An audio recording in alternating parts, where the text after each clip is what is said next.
Hi everyone, আসসালামু আলাইকুম। আজকের ব্লগটা আমি শুরু করছি আমার ছোট্ট সোনাটা ছোট্ট ছোট্ট দুষ্টুমিগুলো দিয়ে। দেখেন এখানে বেসিনটা পেলে আর আয়নাটা পেলে এত খুশি হয়ে যায়।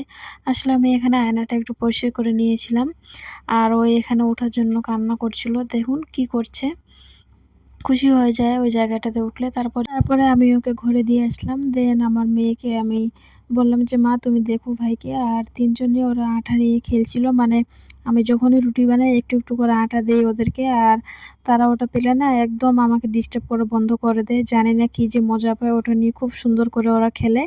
আর আমি আমার জন্য তো ভাত বসিয়ে দিয়েছিলাম, আর আমি আমার হাজব্যান্ডের জন্য এখানে রুটি বানিয়ে নিচ্ছি। সে আমাকে বলেছিল ঝামেলা করতে হবে না, বাট সে যেহেতু ডায়েট মেনটেন করছে একটু শরীরটা কমানোর জন্য, তার জন্য আমি বলছি না, দেই বানিয়ে, বাবুরা তো খেলছে। আমাকে বলেছিল যদিও বানাও, যে ৩ টা বানাবে, বাট আমার কাছে হয়ে গেছে ৭ টা। আর ও নামাজ পড়তে গেছে ওই টাইমটাতে আর কি। আর এই যে আমি এখানে রুটিগুলো সেঁকে নিচ্ছি, আর মাঝে মধ্যে একটু করে বাবুদেরকেও আমি দেখে এসেছি। তো দেখছি যে খুব সুন্দর ওরা খেলছে। আর না তাদের জন্য তার পাপা মার্কেটে ওগুলো খুঁজছে, কি যেন আমার মেয়ে বলছে নামটা, ক্লে।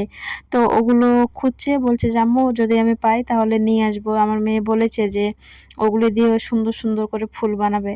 তারপর আমার রুটি বানানো হয়ে গেল, দেন আমি ভাতও নামিয়ে নিয়েছি। আর এই যে দেখেন আমার মেয়ে কত সুন্দর ফুল বানিয়েছে আটাটা দিয়ে, বিশ্বাস করার মতো না। আমি অনেক জায়গায় দেখেছি অনেক বাচ্চারা কিন্তু মোবাইল পাগল। আর আমি আমার অভিজ্ঞতা থেকেই বলছি আমার বাচ্চারা কেমন। আমার বাচ্চারা তারা কোনোদিনও ফোন দেখতে চায় না, বরং আমি আমার কাজের চাপের জন্য তাদেরকে ফোন ধরিয়ে দেই।